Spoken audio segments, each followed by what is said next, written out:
Si en algún momento existió en el mundo algo de tolerancia, en todo caso se puede ubicar en el tiempo y en el reinado de los reyes católicos. Una tolerancia basada en los tratados de paz que tenía la solidez que pueden tener los derechos del vencido. Una tolerancia que se vio abocada a la supresión dada la actitud de los moriscos, más proclives a propiciar invasiones que a integrarse en la sociedad española. En el peor de los casos, además, podemos decir que el final de la tolerancia llegó como justa reciprocidad a lo acontecido anteriormente en el ámbito musulmán.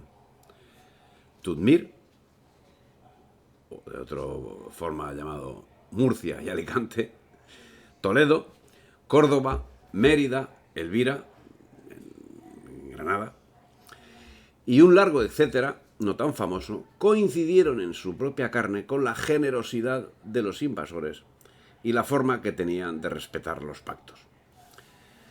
Tras 5 décadas de existencia, la Inquisición no se había ocupado de los moriscos. En principio, nada tenía que decir sobre unos súbditos que conservaban sus costumbres y su religión, mientras no fuesen usadas como elementos disociadores.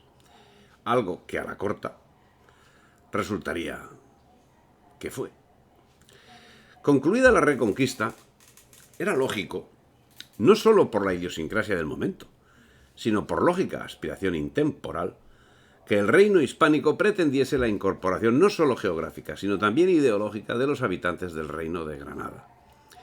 Y por otra, también era lógico que los descendientes de aquellos invasores del siglo VIII considerasen como derechos seguir hollando los derechos que venían hollando durante 8 siglos.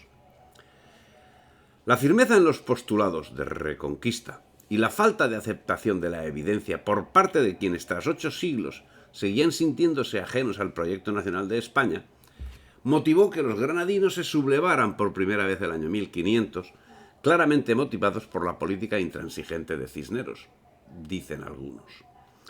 Intransigencia que se centraba en negarse al colaboracionismo de los moriscos con la piratería berberisca, verdadero dolor de cabeza de España en aquellos tiempos. A primeros del siglo XVI, los mudéjares de Teruel pidieron de forma masiva el bautismo, a lo que la nobleza aragonesa respondió solicitando que no fuesen aceptadas esas medidas, ya que la condición de moros de los labradores les representaba unos mayores ingresos económicos. Pero la revuelta de las Germanías dio al traste con estas medidas, ya que los comuneros castigaron el apoyo que los moriscos habían dado a la nobleza con el asesinato de un gran número de ellos y con el bautizo forzado de otros. Los comuneros forzaron el bautismo de los moriscos, pero al cabo ese bautismo fue dado como bueno por el emperador una vez venció en la guerra de las comunidades justamente a los comuneros. Por otra parte, la desafección a España, los disturbios y el malestar ocasionados por quienes no asumían la nueva situación histórica hicieron crecer la inseguridad ciudadana, por lo que las autoridades españolas, mirando por la integridad primero de los españoles y también de los levantiscos árabes, que no se conformaban con vivir en España y pretendían desestabilizarla con claras intenciones de provocar una nueva invasión africana, tal día como el 12 de febrero de 1502, mandaron que todos los moros libres mayores de 14 años y las moras de 12 salieran de España antes de mayo, con facultad de usar de sus bienes en la forma que se dijo el año de 1492 para los judíos, decía la orden, prohibiéndoles, con pena de muerte y confiscación, ir a África, con cuyos soberanos había guerra, y señalándoles los dominios del sultán u otros que tuviesen paz con nuestra corte.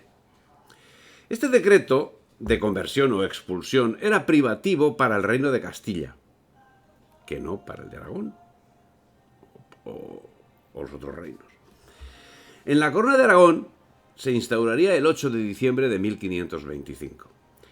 Pero observaremos, por las fechas tratadas, que estos decretos parecían no ser decretos, sino otra cosa.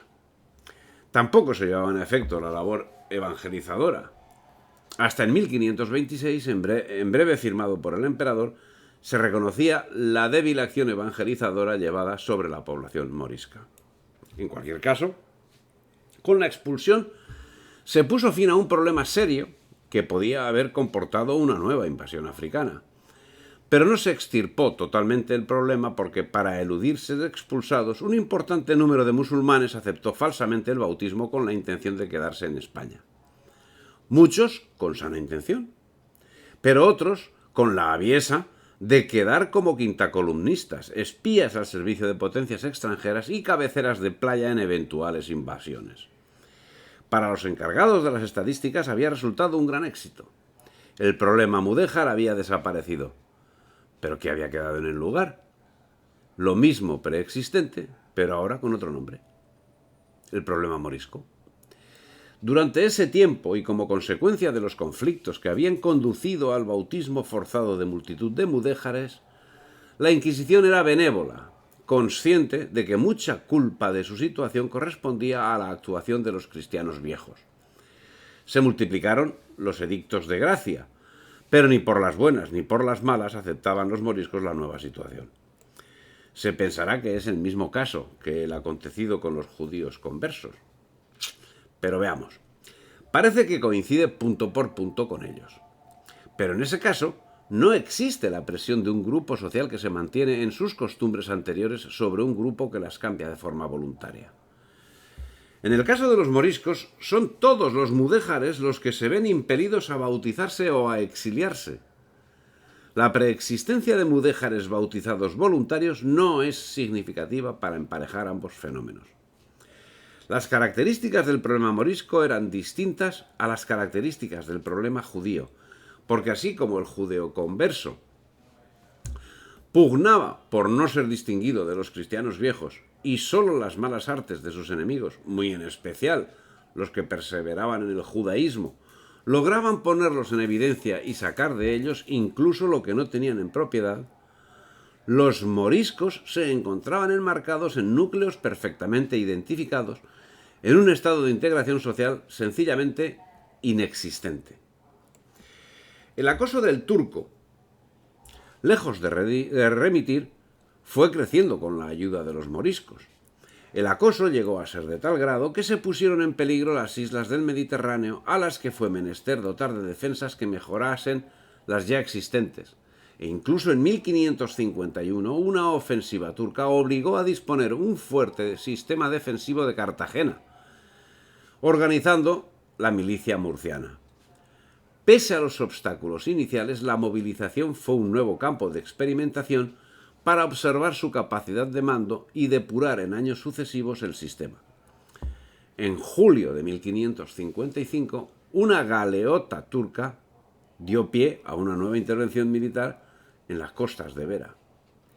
España había conquistado Melilla, el Peñón de Vélez de la Gomera, Mazalquivir y Orán, pero se habían perdido varias plazas conquistadas y los turcos se habían establecido en Argel en 1516, mientras por otra parte los musulmanes que habían sido expulsados de España se dedicaban a practicar la piratería contra las costas españolas, donde además de capturar cautivos, contactaban con los moriscos. En cualquier caso, el problema ocuparía al Estado de una forma singular. Con Carlos I y con Felipe II, el rigor de la Inquisición se centraría en el problema, siendo que los moriscos constituyen una población de unas 300.000 almas en una población total de unos 8 millones. Una nueva pragmática de 1567 dictada sobre los moriscos de las Alpujarras no fue sino la repetición de las ordenanzas dadas por Carlos I en 1526, ordenanzas que claramente se dictaban para intentar forzar los ánimos de los moriscos, pero que sin embargo no se ponían en práctica. Felipe II, quizás cansado de la situación, decidió finalmente ponerlas en práctica. ¿Fue un error? ¿Fue un acierto? Los monfíes estaban desarrollando su labor de zapa de forma continuada. El levantamiento de las Alpujarras no fue consecuencia de la pragmática. La pragmática pudo ser, eso sí, la excusa, pero la revuelta estaba abonada desde hacía décadas. La convivencia era difícil entre la población española y los moriscos, que lejos de ver con buenos ojos la integración, se automarginaban y se confabulaban con ánimos hostiles contra la nueva situación sociopolítica. Los cristianos se habían desplazado a la zona con un doble motivo: la mejora de su situación económica y la confianza absoluta de la integración de la población musulmana. Los colonos procedentes de Portugal, Galicia o de Castilla que se desplazaron a las Alpujarras no lo hacían a territorio enemigo, sino a un territorio donde la gente estaba necesitada de colaboración, de comprensión y de ayuda por parte de los demás. Había que demostrar a unos y a otros que todos eran hermanos, que podían y debían vivir en paz y hermandad, pero si eso era cierto por parte de un sector de los moriscos, por otra también era cierto que se conspiraba en las casas particulares y en ellas los que serían caudillos de la rebelión, Hernando del Zaguer, Farax, Sinfarax y otros, en concordia con los monfíes, los bandoleros, de las Alpujarras, preparaban el alzamiento para el día 1 de febrero de 1569. Un alzamiento que significaría el asesinato de esos voluntarios que se habían desplazado desde su lugar de origen para procurar la integración de gentes por las que sentían caridad. Si te ha gustado el vídeo, dale me gusta, difunde y suscríbete al canal.